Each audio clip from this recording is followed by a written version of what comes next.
That intro nearly blew my head off then today. My headphones were so loud. Anyway, hello, welcome to the 3-point preview, because what's the point of doing a preview if we are not looking forward to 3 points? We are back again, and joining me today, Big Old's with me. Kojo's back on. Kojo, I said this before, but I'm going to say it publicly. I've missed you, man. We haven't done a show in ages. I've missed you too, man. I've been watching, though. No, I've been watching. Mate, love that. Job, so, you know. Thank you, man. Really appreciate that. Really appreciate that. So we've got 3 talking points. We're going to be previewing the game at the weekend against Southampton, of course. There's loads to look forward to. But just first of all, quickly, we've got the match reaction show. Guys, go check that out. But Ollie, just quickly from you, mate, just final thoughts on our win last night against Istanbul Başakşehir. Well, to be honest with you, I think that's how we should have played in the first game. But I think everyone's taking it a little bit too seriously about what happened in the second half, sort of glazing over the fact that first half performance was fantastic. It had everything. It was quick transition. It was clever passing. It was brilliant movement from Cavani. And that's basically everything that we want, sort of as a greedy fan, is getting the points, but doing it well, which we've been discussing over the past few weeks.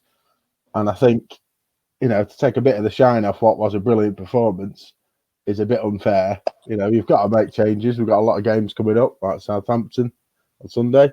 So, yeah, I mean, I sort of expected it, really. But, Dan James got in the action. It was a brilliant performance and a great watch for me. It's good to be back feeling those feelings watching United. Yeah, it gets you excited for the next game, doesn't it? Kojo, you gave all your thoughts, of course, on the match reaction show last night. So really, I just want to hit on just one quick thing for you, because I was watching the show and I just don't feel like we got to a concrete answer on this question. Is Bruno Fernandes the best player in the world right now? Because I think he probably is, isn't he? Definitely. For agenda's sake, I'm going to say, yeah, hell yeah. Yes. Oh, Oliver, your Luke Chadwick shirt has just fallen down. What's happened there? Because it wasn't the Bruno shirt. It must have known. That's what it was. Luke Chadwick was like, I will be remembered as United's greatest midfielder. Even though obviously it's got O Chadwick on it for Ollie. But still, anyway, let's move on to the preview then. 3 points. Do you know what? One thing I do want to say is Jurgen Klopp. Some footage came out of Jurgen Klopp ransacking Sky Sports and BT for the fixture congestion and the pile-up that's happening now. Of course, Liverpool play, I think it's away to Atalanta. We're recording this on a Wednesday, later this evening. And they play then midday kickoff on Saturday. We've got Southampton 2:00 at St Mary's on Sunday, and then on Tuesday we've got PSG at home. We haven't even got literally a training session in between. Training, isn't it? Well, we won't. They won't train. There's no chance they will train. You can't risk having a training session. If it'll be really light training, they'll probably go around to Kojo's place and just do some weights in the background there as we're doing a show. Literally, there is no time to do a training session, and we're playing against Paris Saint-Germain. Come on, that's ridiculous. Whoever's coming up with this fixture list, it's ridiculous. Come on. It definitely feels poorly thought out, doesn't it? After Ollie's gripes last week, which were fair enough, really, 12 o'clock on a Saturday following, the excursions midweek.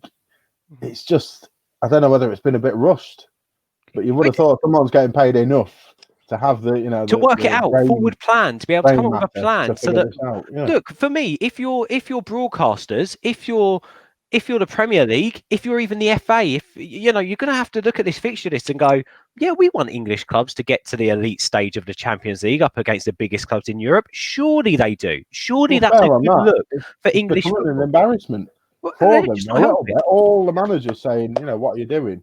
It makes them look a little bit unprofessional. Go on, mate. This is why they need to bring the 5 substitutes back as well, because you can only make 2 subs not knowing what could happen to your third player. It's all worrying now. Fitness is going to muscle injury is going to happen a lot more. Actually, it's not even going to happen. It's been happening. You've been seeing it now. So it's ridiculous, man. They don't plan for these. Whereas other countries, they prioritize their clubs in Europe and make sure they actually fight to play these games. So we're just going to have to continue to suffer, which is absolute BS. Yeah, we'll run over there. Get in the comments and give us your thoughts on this, because I think, as Kojo said, actually, I'm going to say it black and white for you.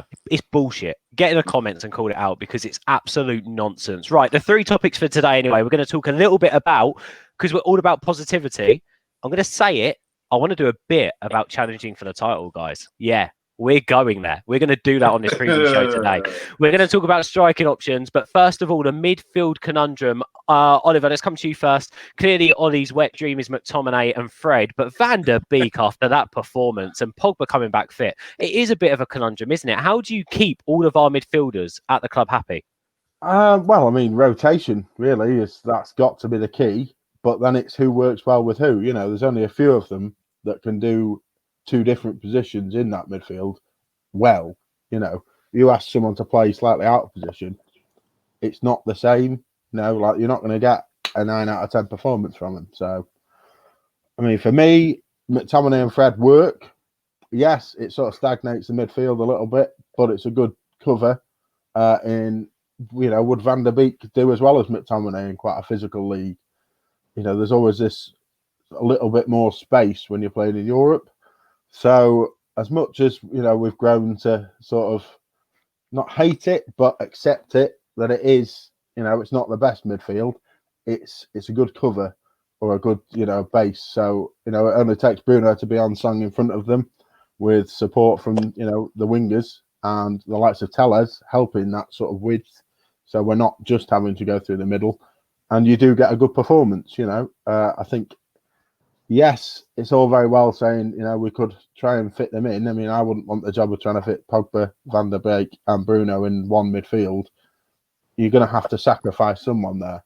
Pogba's not going to want to do the defensive side. Donny would do it, being a professional that we've seen. But, you know, it's sort of taking away from what his best attributes are. So, yeah, I can sort of understand why he's doing it, and I wouldn't be surprised to see McTominay and Fred in midfield for us in the Premier League. I don't think we'll ever see that in Europe, though, to be honest with you. So I wouldn't want the job of trying to fit them all in, but it's a case of, you know, horses for courses. So yeah, I think we'll probably see them, or Matic and McTominay. Hopefully not, because I think that is a bit slow in getting forward. But I think I wouldn't be surprised to see McTominay on Sunday. Yeah, Kojo, for you last night, and look, I want to talk about this literally.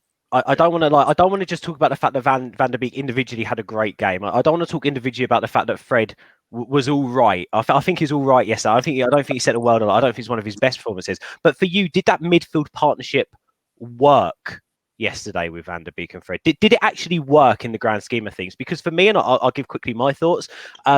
I don't think it did. I just don't think that there was enough protection for the defence. And I think we've seen time and time again that our defence need a little bit of protection. I think Fred's biggest positive, but also negative, so this is a backhanded compliment, is he is a headless chicken. So he will put in the hard work and the groundwork, but he hasn't got the discipline to sit next to a midfielder who's good at finding the spaces in between and playing those forward passes. He also hasn't got the passing range to look forward enough to be our deepest lying midfielder. So I think it's really difficult when you've got a player like Fred and Van der Beek, because then, like I said, and everyone disagreed with this on Twitter, I actually wanted to see Van der Beek take that bit of discipline and take a step backwards, take a step back a couple of yards, because he could clearly run a midfield and dictate the pace of play, which is phenomenal. It's a fantastic attribute to have as a midfielder. Carrick done it all the time. The game was played to his pace and it worked. Van der Beek done that yesterday and it was phenomenal to see. But for me, it left the defence pretty weak, and that's not an individual's fault for me. That's a partnership. It's knowing that one of them can do that. So for you, that's my thought. You might completely disagree. What was your thought on that partnership? Did it work yesterday? I think it worked just because of the opponent that we had. That's as far as it goes for me. The thing about Fred is you're spot on with him, because at Shakhtar he was a box to box, so he didn't have that discipline. He wasn't told to sit back or stay just behind the striker. He was allowed to go back and forth, chase the ball, press as much as he needed to. The beauty about Van der Beek is Van der Beek, I feel like, can play with anyone in that midfield. But that protection is so key. And I understand that's why maybe Ole does opt for two. But for me, if you can get this one good, solid defensive midfielder, almost similar to what Højbjerg is doing for Tottenham, then your other two midfielders can do what they need to do in the middle of the pitch. And you've got someone intelligent like Donny van der Beek, someone intelligent like Bruno Fernandes, who know their roles. They're also hardworking. They do know how to press also. Bruno Fernandes has the work ethic to actually go back and forth as well. You know, I think if you want to find a way to put Van der Beek in there, it's about getting someone that has the discipline. I'm not a big fan of Matic, but he probably is the most disciplined midfielder we have.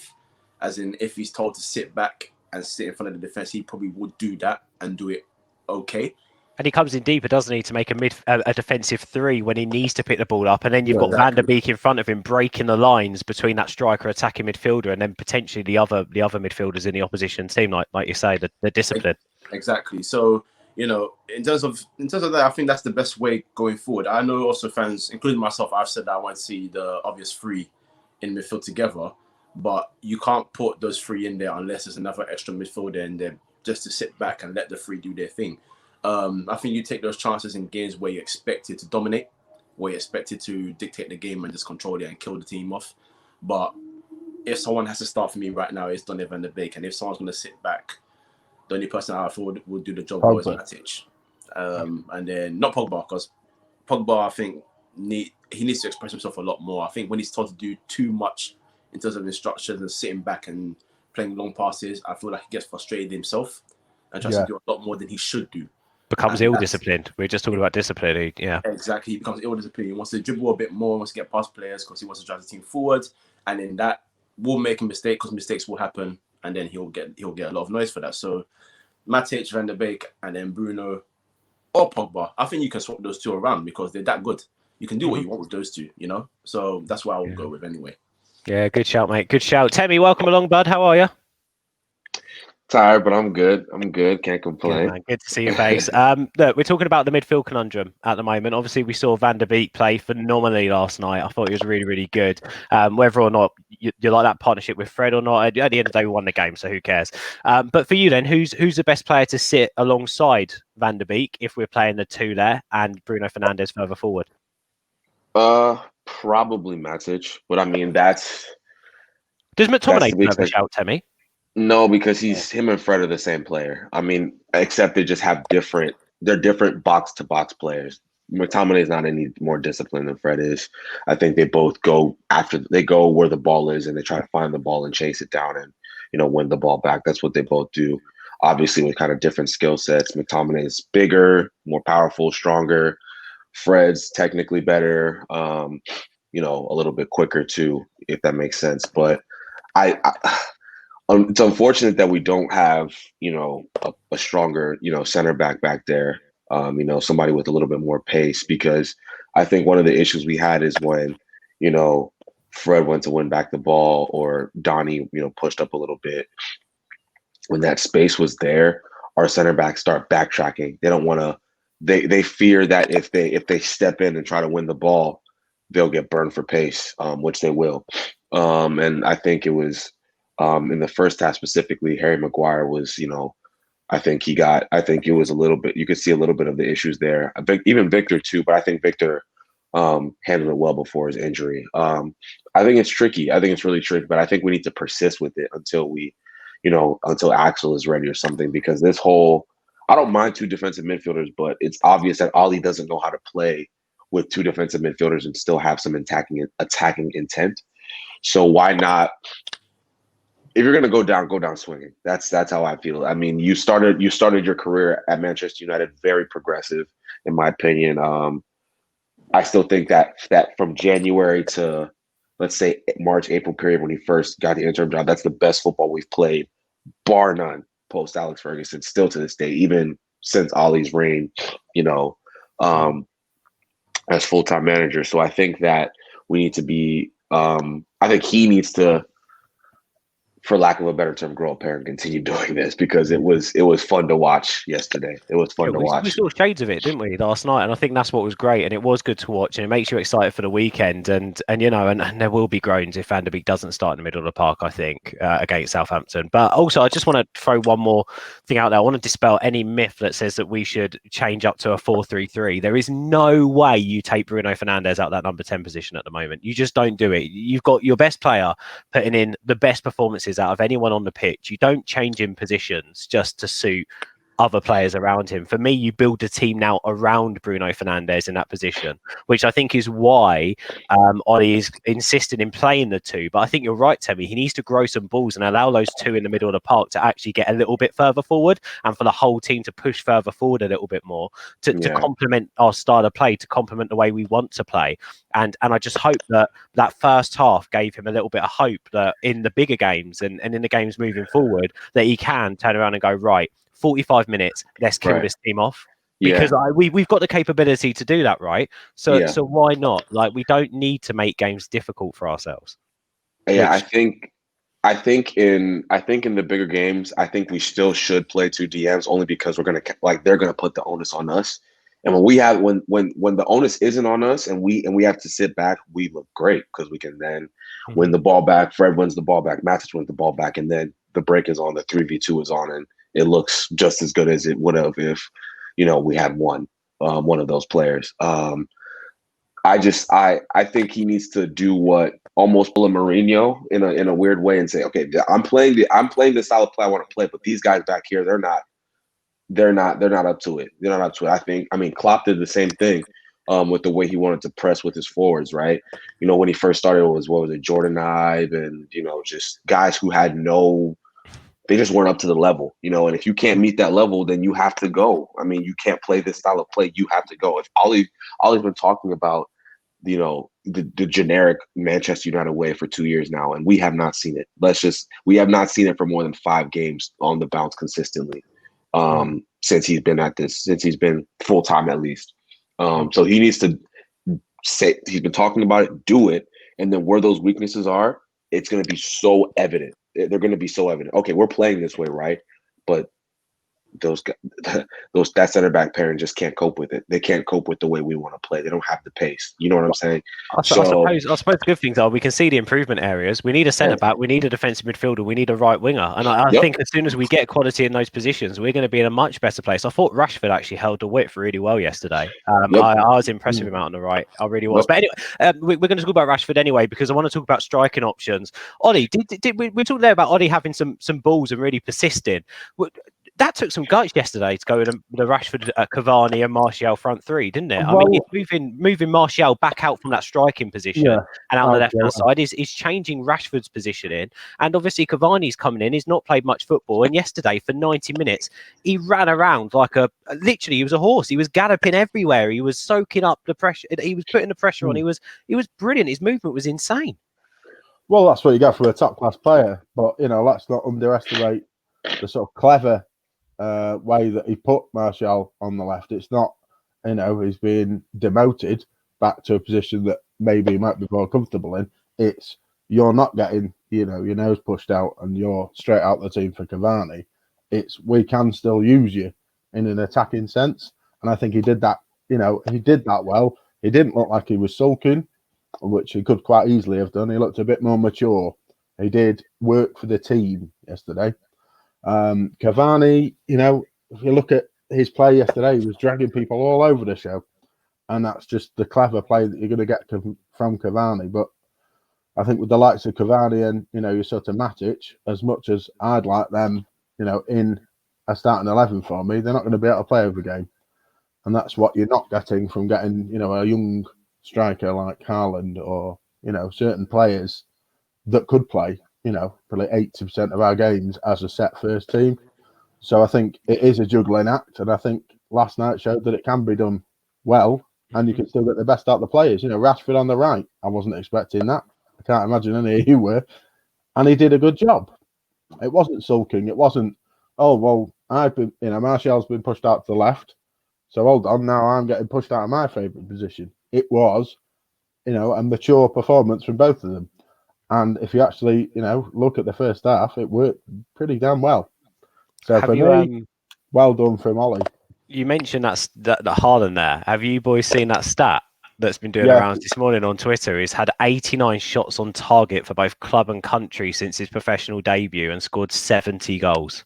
That is disgusting, mate. Yeah, it's filth. It's and again, Bruno Fernandes as well. I think we need to take his stats seriously. Since joining United, he's played 35 games and 36 contributions, of which 21 are goals. Yeah. It's mental. Imagine them two in the same. Don't. Don't. No. Don't, Oh, that's don't do that to me. Oh, don't. Tell me it's too early for you to have thoughts like that, isn't it? It's crazy. Yeah, no, it's and what was he? What did he go to Dortmund for? Was it 25? 25 Or million. Well, something like imagine That release- losing him. No, That next release year, if he was clause. playing well. Imagine losing him with a buyout clause. Well, let's have That'd that. be We'll have gut some of that. wrenching. We'll have some of that. I'll pay that. Let's Yeah, get him in. I'll pay that out of my own pocket. I don't even have it, but I'll take the credit card out. I'll tell you. Crowdfunded. Yeah. Crowd, yeah. Or I'll just go and ask the government for some help. Kojo, let me come over to you. Striking options. So about 3 weeks, even 3 weeks ago, maybe 3 months ago, we were talking about the fact that Martial's a striker. He's playing so well because he's in his natural position. Now we see him have a tough start to the season. He had a good game yesterday out on the left. So where are we at with Martial? What is he? Where is he best utilised in this team? You know, the struggle is with him is I'm not frustrated with him, but I'm a bit annoyed that we're still kind of asking the question of what is his best role for the team, because he's 25 years old. He's been here for 5 years now, and you know we usually want. And he established himself quite early, essentially straight away in the team, made a quick impact. First season as a striker under Van Gaal, did great, and then he went to the left, did all right there. He's gone back to the middle. Last season, fantastic, scored a lot of goals. I think the frustration with him is this season he started very slow. That's as simple as it gets. We're in November, about to hit December, and he hasn't scored that many goals, or as many as he did at this time last year. So I feel fans are getting a bit frustrated. And obviously Cavani comes in, you see the movement, you see the link-up play, the dummies he was playing, constant threat. That's what you want from your striker. I constantly criticize the fact that Martial likes the ball to feet too much. He's got I don't like using the power and pace phrase, but he's literally got that to get in behind defenders and kill defenders. There's not many defenders that can touch Martial. So I still do feel like he's a striker, but if he continues to play the same way and doesn't open up his game a bit more, he will be stuck on the left, and we will invest in another striker because he loves the ball to feet a lot. He likes to dribble past players, and sometimes you just want your striker to get in behind and just kill teams off, to score goals. That's what he's capable of. He's a cold finisher as well on his day. So honestly, at this point, the fact that I want Cavani to start a lot more as a striker than him, kind of for me screams that he either starts on the left or he watches Martial and learns about more, opening up his game and giving a lot more to his overall game, or we just invest in a new striker, because my patience isn't wearing thin, but I also understand we're a club that wants to go higher. We need to get better, and to get better, we need our strikers on form at least 8 out of 10 times in the season. So I'm not sure where I am with him right now, to be honest. But right now, I want Cavani to start over him because I just prefer Cavani a lot more.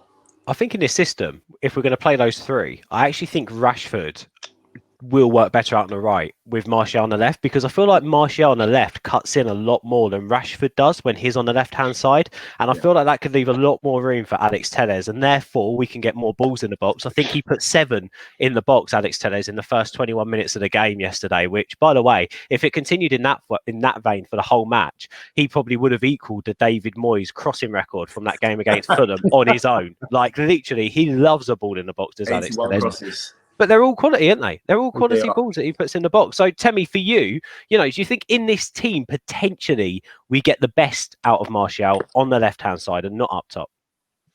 Yeah, just if Cavani's playing, obviously, yes. I mean, he needs to be playing. I mean, to my opinion, he's one of our 3 or 4 best players. So he needs to be playing at all times, no matter where it is. When the subs got made, he dropped into number 10 position, which I liked for about 10, 15-minute cameo yesterday, and the other day, and it was really, really nice. And I think that he's even this start that people keep talking. I'm very protective about him because I think a lot of people don't understand what his true qualities are. First of all, let's get one thing out of the way. He doesn't score enough goals because we don't create enough chances. It's that simple. He missed a big chance against West Brom the other day. It's pretty well highlighted. But why doesn't he get 6 of those chances in a game? We're Manchester United. When we were at our absolute peak, you're getting 6 of those clear-cut chances in a game as a striker. Van der Sar wasn't getting one clear-cut, like he wasn't getting one opportunity to score a goal like that. You know what I mean? He was getting multiple chances. That's not even including the hold-up play. that is so critical. He's not gonna be the player that runs it behind because that's not his game. He needs to come drop deep, link the play. Like he's a Benzema type player. You know, people think I'm crazy when I say that, but Benzema does work. At least when Ronaldo was there at Real Madrid, he did the workhorse. He did the workhorse stuff. Go ahead. So to cut you off, just want to ask you a question. Do you not think it will be to his benefit to add that to his game as well? Because the fact that he has that kind of ability in his locker to also add that to his game, in my opinion, I feel like you can just make just the idea that you can do so much. I agree. With defenders.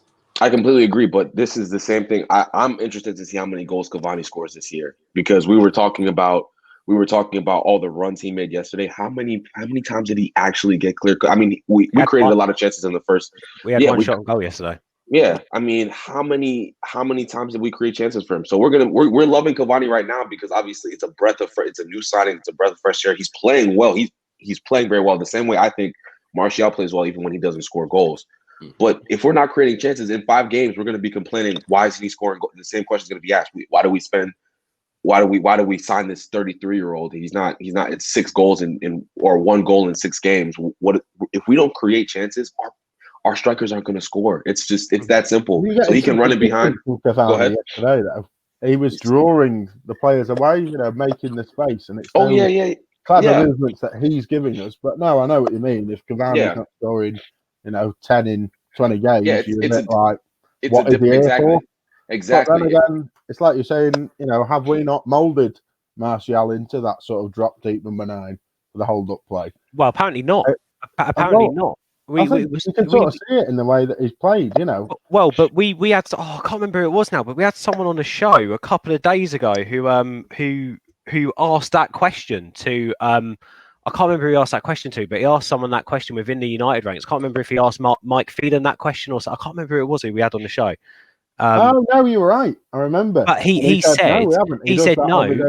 He does it on his own accord, and Ollie gets fed up with it because Ollie always says how he wants his number 9 to be in the box, challenging for every single opportunity to poke the ball into the back of the net. So it's Martial as a footballer, like you say, Temi, who decides to come deep to try and interrupt play, and not actually off of the instruction from the manager. Well, I'm about to say that's on. I mean, that's on Ollie. I mean, tell him to freak out. I don't know. Don't stand. Don't sit up there and I keep telling him that he's not doing it. I keep telling him. What are you doing, man? I mean, I'm sorry.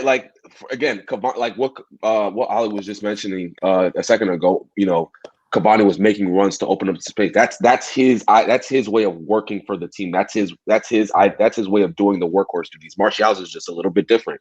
Mm-hmm. If Ollie wants a fox in the, Cavani is a fox in the box, but he's making runs. I mean, he's doing different things on the pitch that are creating chances and opportunities for people. So if we have a dogged, let's call it spade a spade. We don't play offensive football. We don't consistently. So. Yeah, or we just don't. So I'm just desperately curious to see if we put our mind to this whole, playing on the front foot, how many goals Martial will score. He was hurt for 3 months of last season, still got 20 plus goals, 10 plus assists, over 30 goal contributions. I think that's a United standard in my opinion. If you're getting 30 goal contributions in a season for a striker, I don't know what else you want. I don't know what else you want. What else do you want, guys? You're watching this. What else do you want? Get in the comments for Martial. Let us know about it. Make sure you subscribe to the channel, hit a like as well. Let's move on quickly because I want to fit in one more topic before we end off, and that's where we go in the Premier League from here. Now, I think it's interesting that we picked up that win. We're now 2 games on the bounce in the Premier League. We've obviously won with 3 in total. We could potentially, get a hat-trick of Premier League wins if we can beat Southampton at the weekend. It's obviously not going to be an easy game, but Ollie, we win. Potentially, we're back in that top 6. We're a point behind Southampton if we win, by the way. They've had a very good start to the season. But depending on what happens above us, we could be 3-4 points off the top with a game in hand. Sounds good like that, doesn't it? Well, that's it. It's bad reading when you look at where we are in the table, but it is all very close. People have dropped points. We're only 4 points behind Southampton now, and that drags us right back into being in with Everton, Chelsea, Leicester, and they have started to falter a little bit. It's not been clear cut. It's not as if Liverpool are 12 points ahead already. It's doable. And in this sort of season that has been quite unpredictable, I see no reason why, with a bit of consistency, grinding out those ugly wins, we can't get, a title challenge on the go. I think it's going to be close between probably a top 8 this season. But as you say, that's literally just because of the unpredictability of what's been happening. So I don't think it's folly, to throw in that we could have a title challenge this season. It all depends on us grinding out results and sort of rotating the team cleverly, which it sort of proves we need. This win is so important to catch up on that pack and show intention for what we are doing, because it can't just be, oh, it was a bad day, down on the south coast, whatever. It has to be 3 points against, what we would class as a lesser team. To be honest, they've had a good start, but no one was expecting that. They've over-exceeded, whereas we, kind of haven't done what we should have been doing. Maybe that was the lack of a pre-season, but now's the time to answer the critics, and get those wins. If it's 1-0, if it's 7-0, a win's a win, and that's where we need to start, kicking on and getting a bit of proof, a bit of belief in the team. You can see there's 3 or 4 players that really want to be there and win, and work for the team. If we can get that throughout a season, I don't see why we can't win the league, suppose to you. For me, Kojo, what's really important about this weekend is Spurs and Chelsea play each other.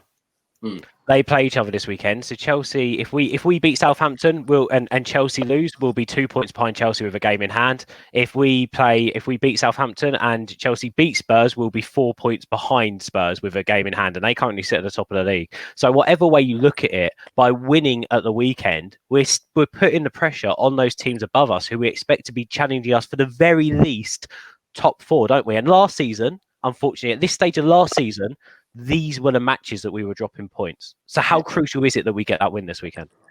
It's every game is a must win, but if you really want to assert yourselves and show that you want to find some level of consistency, these are the games you have to win. We talk about, like, last season, we beat Chelsea home and away. We went to Spurs, got a decent draw. We beat City home and away as well. So we can obviously do well against the bigger teams, but it's against the smaller teams where we've had too many issues.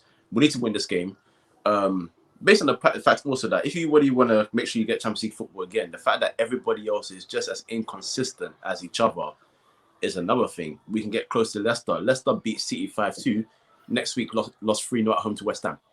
Like, it's those things you take advantage of. So Chelsea and Spurs game also is vital because one team is either coming away with 1 point or nothing.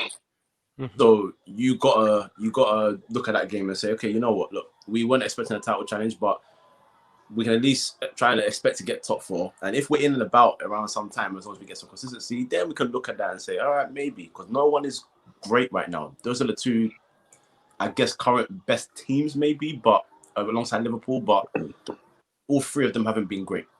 So this game is key. We have to beat Southampton because they're in good form. But if you can be an informed Southampton, then everyone's going to look at you and say, oh, okay, that's a decent result for United who have been told that they're not in good form. We've won 2 on the bounce. I don't want that inconsistency we've had for a long time, not just under Ole, under all the different managers. We need to start building something now, assert ourselves, and then go forward. So this weekend, they need to win. We need 3 points. 1 point is not good enough. Liverpool away to Brighton as well, and we know that that's definitely not a given, putting in mind that guy Wells now plays for Brighton and he will be smelling blood. He cannot wait for that one. And obviously Everton are home to Leeds as well. Again, not a given, a tough game. So Temi, when we look at it, we could be top 6. We could be 4 points off the top. We could be 3 points. We could be 6 points off the top. Who knows? But with that game in hand, Ollie sort of hit on it. Kojo sort of hit on it. Are we unrealistic saying that actually we could still have a say in this title race? Yeah, I think we are. I'm going to be completely honest. Why? We have until I see consistency. I'm not going to fall for this. I've done it too many times to myself. I've mentally, emotionally put myself out there, and I got crushed. Like I got left at a date. Just got stood up. You know what I'm saying? I'm not doing that anymore. I'm not. Until I can see five, Temmie, 6 bless games. you. I You know what feel I'm sad saying? for you. I feel like I should have a I violin know. here and be I like, know. can't lie. I know. I hate being that The guy. romantic Temmie would guy. never get stood up at a date though. Look at him, man. Look at I him. yeah, hate- look at him. Do you know what I mean? What's he on about? I've been stood up at a Bro, date. You're stood up at a lying, bro. Stop lying, man. I hate being that guy, but but honestly, I mean, yes, if you look at the table, it's not unrealistic. It's not unrealistic, but it's again this Southampton team. We look at it like, oh, it's Southampton. No, they are a good team. Temmie, give us a bit of background on Southampton. What have you made of them this season? Where do you win and lose this game? I've watched them a lot this season. They are good. They are really good, and that's not an exaggeration. There's probably 3 or 4 players in that team I would happily welcome into our squad. James Ward-Prowse, love him as a player. I mean, like, love him. He can play centrally. He can play on the right. I think he's one of those mid-table guys who kind of stays in mid-table, but could have played for a top four side this whole time. Wicked set piece delivery as well, Ward-Prowse. Amazing. They have a center back Vestergaard oh my goodness, he's a unit, like 6'5". Yeah, absolute unit, and it's just a frightening footballer. And there's more others too. Romeo is a really good player, and then they have those mid-tier guys that are still really, really good. So these are the games we struggle in. The Southampton, the second run against Southampton last season, when we our table started turning, when they got the 2-2 draw in the 90 whatever minute it was, where it was just was it 96th minute that turned our season completely. So we shouldn't be saying, oh, this is Southampton, this is 3 points. I'm nervous. I'm really, really nervous. But can we win the game? Yes. If we play, I think he needs to play 2 defensive midfielders in that game. I'm going to be completely honest. We have to outplay. We have to outwork them. It's a bit like the Everton game. We've got to outwork them. It needs to be a battle. We've got to battle hard against them because they will come and give it to us. It might need to be a Fred and McTominay game. I'm not gonna lie. I'm not gonna lie. This might be. I wouldn't disagree with that because Romeo in there, Romeo and Ward-Prowse in there are going to absolutely kick the shit out of us. So we can't have people in there who don't want to be up for that fight. I'm just gonna call it spade a spade. So I agree with that. And also, by the way, Ollie's biggest critics are because they don't see a progress in the way we play, a style of play. We don't get set up consistently enough in terms of the way that we play football, I suppose, is the only way that I can put it. Well, if you want to see a team that now has a consistent setup and play a way that a manager idolizes, go and watch Southampton. The way Hasenhüttl has turned that team around since that Leicester game is unreal. Fair play to him. Quality job. He's kept us fine, hasn't he? He has kept us. He's kept us fine, and he's invested around it. Ings, Ings is injured for this game. Long doing bits. Che Adams, he's finally found his feet, and he is Musa Genepo. Boys. This is a Man United preview. We should be excited about seeing our players play. Let's not start getting all giddy about Che Adams, please. Come on. I still think we need to find a way. Honestly, I still think we need to find a way to play Van de Beek and Bruno. I don't know if it's Van de Beek, Bruno, Fred McTominay, and we drop one of the strikers. I mean, honestly, I don't know. I honestly think in this game, if you're gonna start Van de Beek, then you have to start Matic. He's not mobile, is he, Matic? My worry with Matic is he isn't mobile enough. They've got enough midfielders to glide past him, which is my. I think you have to have McTominay and Fred. The issue with Southampton is, I feel like anytime that someone's beaten them this season or last season is because they've had to go toe to toe with them. One way or another, the only way you can beat them is by going at them just as much as coming at you. Because unfortunately, Southampton, you will either concede goals, and if they don't concede goals because they've had an off day of finishing, they create chances. They create so many chances, and as good as Vestergaard has been, just like everybody else in the league, they are also defensively shaky. Romero's been good this year, but there's always going to come a time where he has 5 or 6 off games in a row. Vestergaard as well. So I feel like I understand why would be a lot more cautious against them, but I feel like the only way you can get a result is by going at them, not trying to sneak a 1-2-0 win. I feel like you have to just try and kill them off, or get a lead, and then you can do your sitting back and then hold that lead. If you get that lead certified, I fear what happens if they get the first goal, and then we have one defensive player out there, it becomes very scary. I think the only caveat that I'd have to that is I think actually this is a perfect game for the Martial, Cavani, and Rashford front three, because I think that with Cavani pressing them from the front, Bruno backing that up, and Martial and Rashford be able to come inside so that we can target their centre backs and run at them. I think we've got a fantastic opportunity on the overload and potentially on the counter. I think our biggest mistake would be if we let them play football in front of us. We can't let them do that. We've got to be in their faces. And although when you counter attack, you usually do sit a bit deeper and allow teams to come at you, as you've just said there, Kojo, Southampton create chances. They've got some stone cold finishers, and they've got some players in that midfield who can hit a ball as well, so they can score from more or less anywhere. I feel like we're giving them way too much credit, by the way, but still, I think it's deserved if you've watched them play. It's just for me. Look, off form.